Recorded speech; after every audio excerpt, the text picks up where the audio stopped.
everyone. My name is Eric Halter. I'm here with Pastor Chad Keck and Pastor David Faile, and we're at the church at Eastmont, which is a campus of First Baptist Kettering. We want to take this moment to just share with you what God's done over the last year as we've had an opportunity to replant and revitalize a campus here in our city. Chad, I want to start with you. It takes a lot of heart to replant a church. What do you think it took for First Baptist Kettering to do that? To replant a campus, to be part of revitalizing a church that's struggling and dying, you have to have a real heart for the Great Commission. You have to have a real heart for people, and you have to be able to look past the inward walls of the church and ask, what is God doing out in our community? How can we join Him in what He's doing? And so when we begin to look at this opportunity, we saw a great need. We were looking at a part of the city that has a lot of issues, has a lot of struggles, has a lot of hurting people. And it's really the Great Commission that compels us to go out and to be the church amongst those who are in need of hearing about Jesus. And so that's really why we launched down, started to come down this road, launch into this venture. And really to have that kind of mentality, to have that kind of heart, it requires the church to have a vision. It requires the church to staff according to that vision. And we've been blessed to have not only a congregation that has a heart for the lost, that has a heart for those in need, but also to put together a staff that has similar vision, has similar passion. And so I would say, developing a heart really comes from the Word of God. It comes from prayer, and it comes from being focused on the Great Commission. Hey, David, you're a big part of this team here. What is exciting for you to be a part here of the church at Eastmont in Riverside?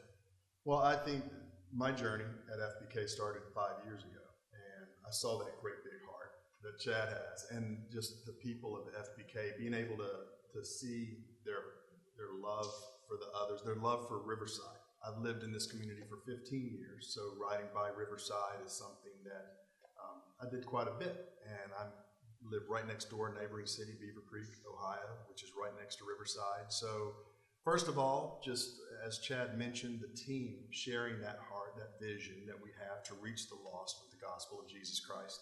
And secondly, that heart for this community. I think God puts that in us, right? And so God put those things in us all. And so I think it's really cool to see how God brought a team of people together who have like-minded hearts, Chad, so let's talk a little bit about the opportunity.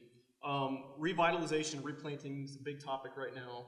How did this all start for First Baptist Kettering? Yeah, so I would say, about four years ago, this really wasn't on my radar at all. I don't know that it was on the radar of a lot of people. I know it was happening in some places, kind of localized, but we went to a SEND conference down in Nashville that North American Mission Board put on, and I think that's probably the first time I really heard about it and began to think about it, and really to ask God, is that something you would have FBC Kettering do in the future?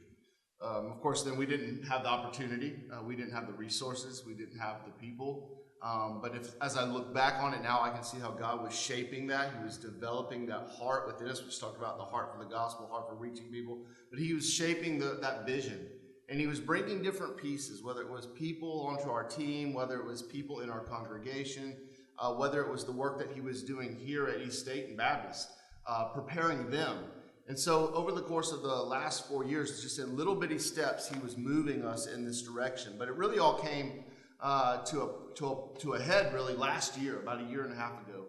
And we were at a conference that the State Convention of Baptists was putting on here in Ohio, and Mark Clifton was there. And he was sharing about some churches that were doing this in other places. And I remember, David, we just kind of looked at each other and we said, man, I think God might be doing this. We can do this. We can be a part of that. But then the question comes, well, is there a church in our city that needs this? Obviously, we knew there were churches that were struggling, but it really takes both sides to come together, that understand that there's a great need and there's a great opportunity. And sometimes there's churches that are struggling, that are not willing to let go of some things. And sometimes there's some churches who are capable of leading that kind of revitalization, but they're not willing to give up the people or to make the financial sacrifice or to really put their efforts into something like that. So it really takes partners on both ends. Right. And so over the course of that last year from that conference, God really brought our two churches together, First Kettering and East Dayton Baptist, through just a series of events and connections.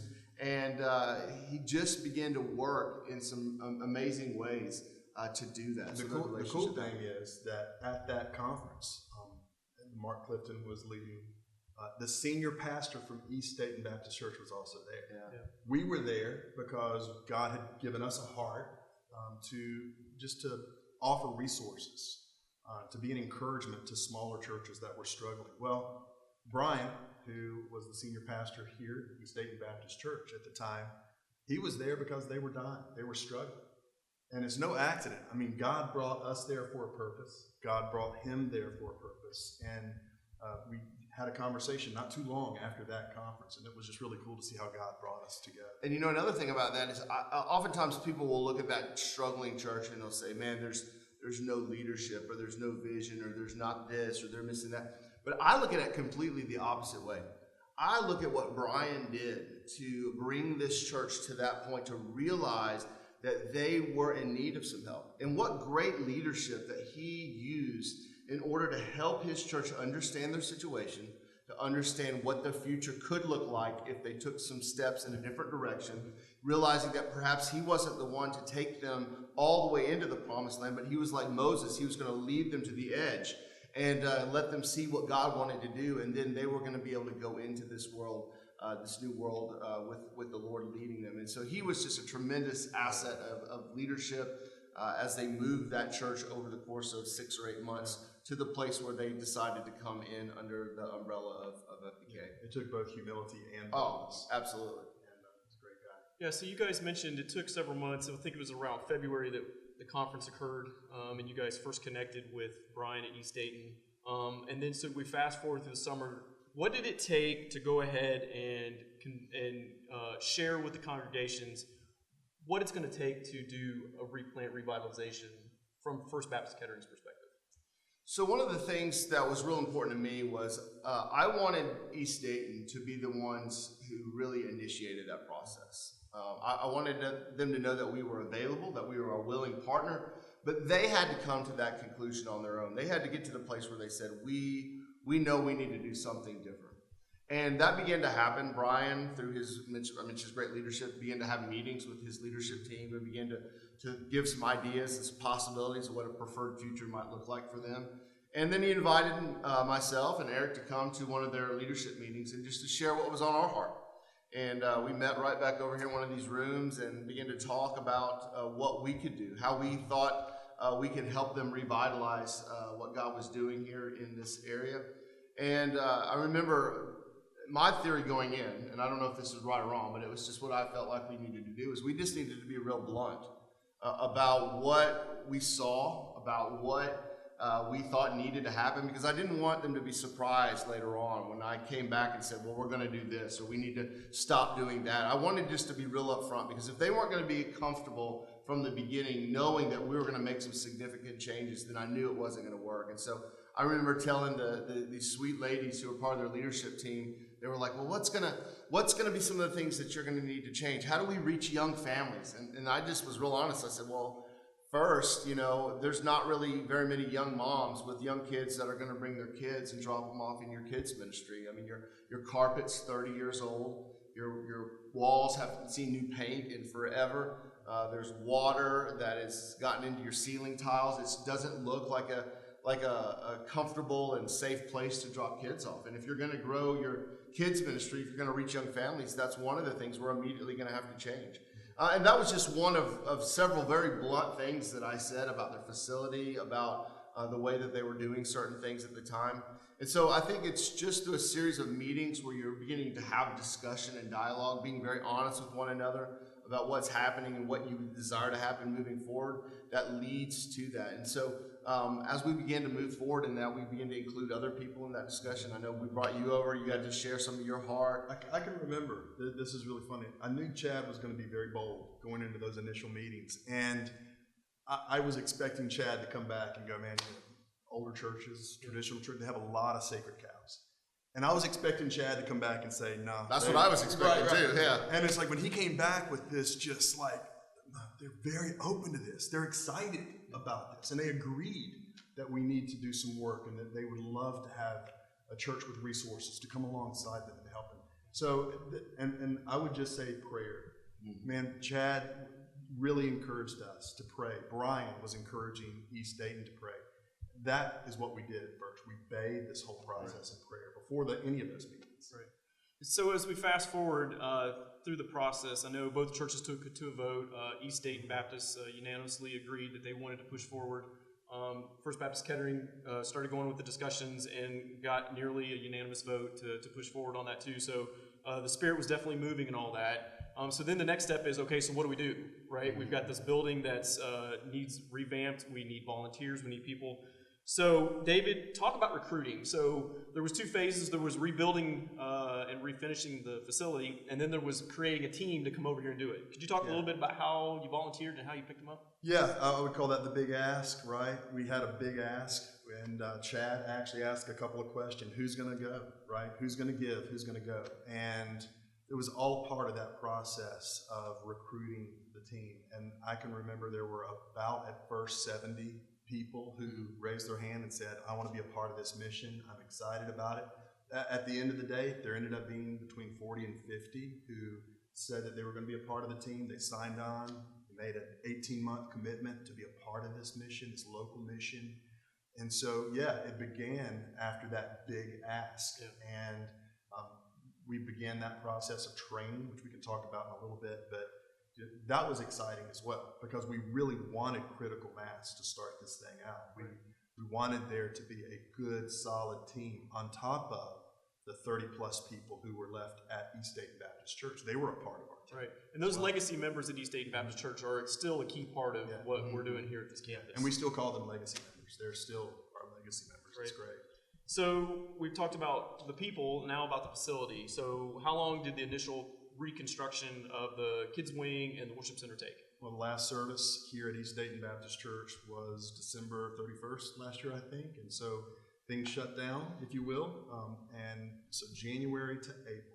We had a launch on Easter Sunday last year in April. Which, looking back, that's pretty crazy. It is. It was very I don't impressive. know if we'd do it that quick again, but it worked. But it was pretty wild. I was nervous. I mean, that's some bold leadership there as well. I was very nervous about just having 4 months, because what we had to do in that 4 months, not just renovate this place, right?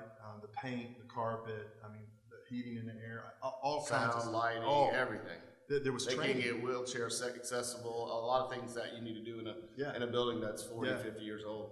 And from the training perspective, just discerning the gift sets of the people who are going to be a part of our team. Then to spend some time in smaller groups. We established, I think it was 6 teams: a student ministry team, kids ministry team, first impressions team, a worship team, a communications team. I mean, we were able to just break that down, and it was shared leadership. We were able to just get a point person for each of those areas and do some intense, I mean, we didn't have a lot of time, right? So we did intense training for those 4 months. And the one thing that I want to stress too is a lot of this is done by volunteers. Oh yeah, we have 2 full-time staff that are here, Pastor David and Beth Hendricks, but the rest of the team is volunteers. Yeah. So how hard is it to work that kind of schedule with volunteers and a full-time staff, and then you've got another campus that you're working with as well? Yeah. Well, it was very difficult for that team of 7 volunteers to get together, just to find a day of the week for us to be able to meet, because they're all working full-time in other places. So we landed on a night, where we're all able to get together. We utilize a Google document so we can communicate with each other throughout the week. So yeah, it's been some tough. There's been some hurdles that we've had to get over, but it's also been a lot of fun, right? Because we're all in this together, and we all getting back to the heart that we began with. We started talking about that heart, finding those individuals who share that common vision. But there's also been some hurdles with at the sending campus, right? Mm-hmm. Because you're saying we need 40, 50, 60 people to go over and replant over at this new campus. And oftentimes those are people that were serving faithfully at, the original campus. And so you're removing them from leadership at one place and moving to another place, but yet still having to fill in their places at the other campus. And so I know that, it's easy to say, oh, we're sending these people over and how hard it was to get this going. But there was another set of struggles at the sending campus because we had to fill in all those holes. And I remember when we were talking about doing this, one of the constant questions that came up is, we don't have enough people to work here. How are we going to staff there? Right. And so really that just comes back to the heart. We kept going back to what it means to reach people, right? What does it mean? It means sacrifice. It means going when it's not comfortable to go, going into hard places, doing hard things, and trusting that God is going to fill in the holes, that he's going to provide what the needs are. And so often we want to know the plan ahead of time. Well, if we move this person over here, who are the 3 people that are going to fill in these spots? Well, we didn't know the answer to that. Well, how are we going to get all the money to do X, Y, or Z? Well, we didn't know the answer to that either.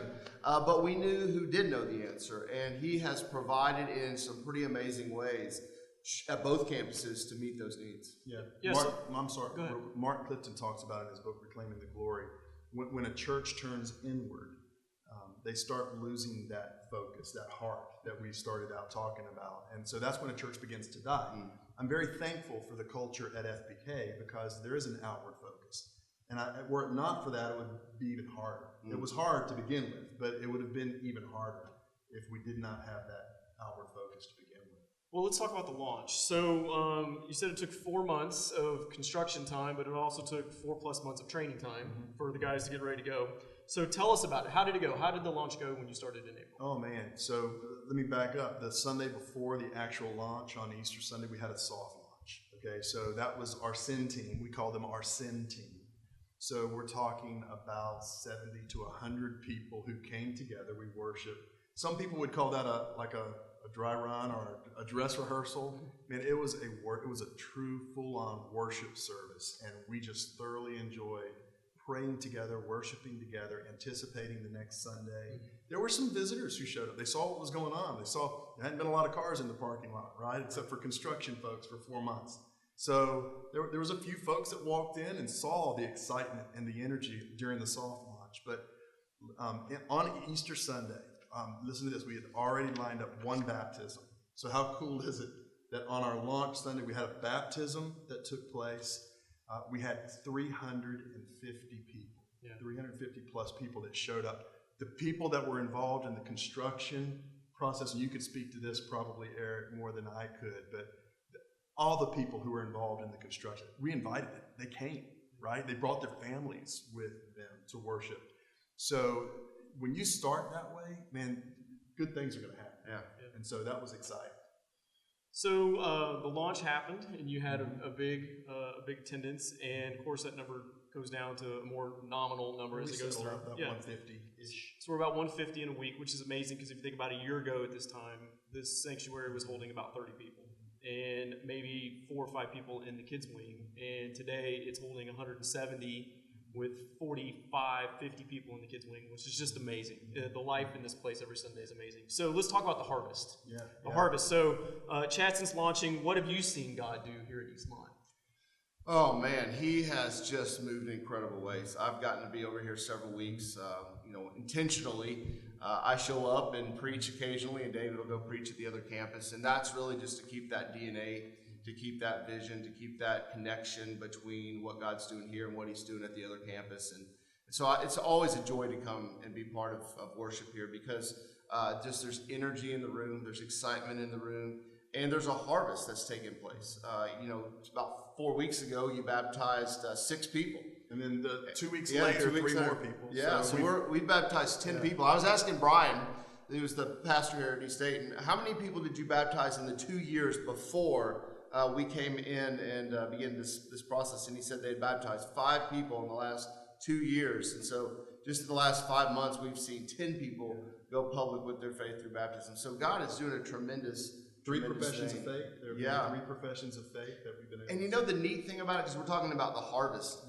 So one of the fears that I think a lot of people have, and I'll be honest, I had some of this fear as well, but I just kept thinking, what's going to happen when we move all these people over here? Is attendance going to fall at the other campus? Is all of the energy and all of the money and all of the focus going to be on what's happening there to the neglect of what God wants to do at the Sugar Creek campus? And you know what? The opposite has been true.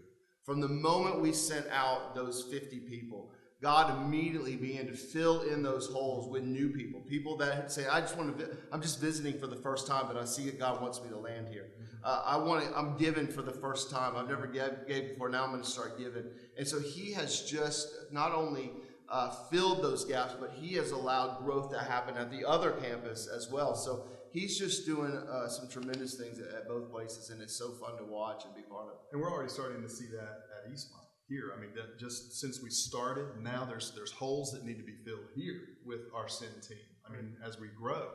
And so some of the new folks who are coming in from the community, from around the city, they're coming in, and I think they're kind of sitting on the sidelines waiting to be put in the game, so to speak, right? They're waiting to serve. Yeah. And so it's just a matter of getting them. Do you know one of my favorite things that I've seen God do is just the renewed energy in some of those legacy members. Oh, yeah. You know, because we had that lunch. We had a lunch a couple of weeks ago, and I was down in the fellowship hall, and I was talking to some of those dear saints who had served in this church for 30 or 40 years, and they would come up to me just, you know, a little, one at a time, and just pull me aside and say, I haven't seen the fellowship hall this full in years. I haven't seen this many people here in years. I haven't seen that many baptisms here in years. I am so excited about what God's doing. And I always remember and think about that because we're doing things here, honestly, that's probably not their preferred worship style. They probably weren't thrilled when we took all the pews out. We made some changes that they probably would not have preferred. But over and over and over again, here's what they say. We are so excited to see kids in the kids ministry again. We are so excited to see young families visiting. That's my favorite thing. Yeah, I love looking into the eyes of the senior adults, they're the legacy fantastic. members, and they're excited. Yeah, it's so great. Yeah, so when we set out to launch this campus, the big thing was we wanted to be about community. And so as we found companies to partner with in the revitalization process of the facility, we found companies that were all within 5 or 6 miles of this campus. So now as we're launching, we're doing ministry, that community focus continues. Yes. So tell us a little bit about how we're doing outreach in the community here around Eastmont. Well, our goal, let me start, just small groups first. So let me just tell you, I wanted to say this earlier and I didn't. Okay, we had a goal of a few months in to launch on-campus and off-campus groups. We just a couple of weeks ago launched. We have 2 off-campus groups, 4 on-campus groups, so that has just started. So that's one of our goals that we've met recently. In regards to outreach, to your question, right across the street is Eastmont Elementary School. And we knew that that was the name that God gave us because we wanted this church to identify with the community. Eastmont community. That's why we were the church at Eastmont. Eastmont Elementary School, right across the street. Here's the cool thing. We started praying, God, open up that door. Open up that door. That's where we want to start. 360 students attend there. And that means those are families right here in this community that we want to reach, Lord. So again, we bathed it in prayer. Both campuses, we're praying about that outreach opportunity. The principal has changed a couple of times. I think that's God leading as well, but long story short, the door has just been busted wide open. They want us to come and help with recess. They want us to come and help as crossing guards. They want us to help in so many different areas.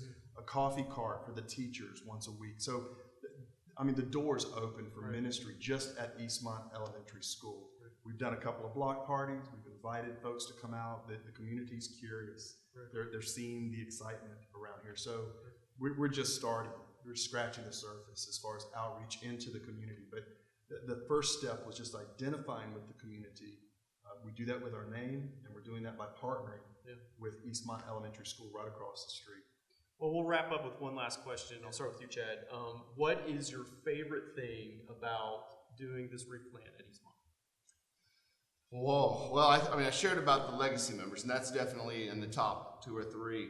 But it's just seeing the life. I'm walking around in this building last fall. I mean, the first time I came over here to kind of talk to their congregation, I preached here, and there was 30 people in a room that seats 400. And there was really not much energy, but they wanted something to happen here. They just wanted the Spirit to move. They wanted to see people come into faith. They wanted the Word just to be preached powerfully and the music to be, engaging and worshipful. And so just to see their hunger for that, and now to see the visitors that show up on Sunday morning and just the life that's here. And you mentioned how many kids are down in the kids ministry in a hallway that was dark and dingy and didn't have much life. Just to be here on a Sunday morning, to see parking lot full of people. And to hear stories like you're saying, you're telling about Eastmont, just how the community has embraced us and wants us to be part of the fabric of their lives. And that's intentional. I mean, you're doing that intentionally as campus pastor here. And that's just exciting to see God at work. Yeah. David, what about you? I would say it's where we began. We began talking about heart, and that springs out of our mission. Our mission is inviting people to be transformed by Jesus. That was FBK's mission. It is FBK's mission. It's our mission at Eastmont. We want to invite people to be transformed by Jesus, and we're seeing it. We're seeing people invited to life transformation. We're seeing lives that are being transformed by the gospel of Jesus Christ. That gets me excited. One of our values at FBK is an invitational community. And to hear people say they're inviting their friends, and the friends who are coming are from Riverside. A lot of folks from Riverside are coming to church, and these are unchurched people. And so that's what I'm excited about mostly, just that the best is yet to come. I just want to say one more thing before we wrap it up here.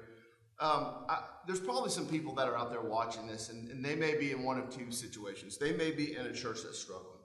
They may be sitting there, and maybe they don't have a pastor right now. Maybe their congregation is getting older and older. Maybe their facility is kind of struggling, or they're not really seeing a lot of people from their community coming and connecting. And they're saying, "What do we do? We don't want to close down. We don't want to turn the building over to the association and let nothing happen. We want to keep life here. There's been a vibrant ministry for many years. What do we do?" So that's one set of people that might be watching. There might be another set of people that are part of a vibrant church, that God is on the move and he's working.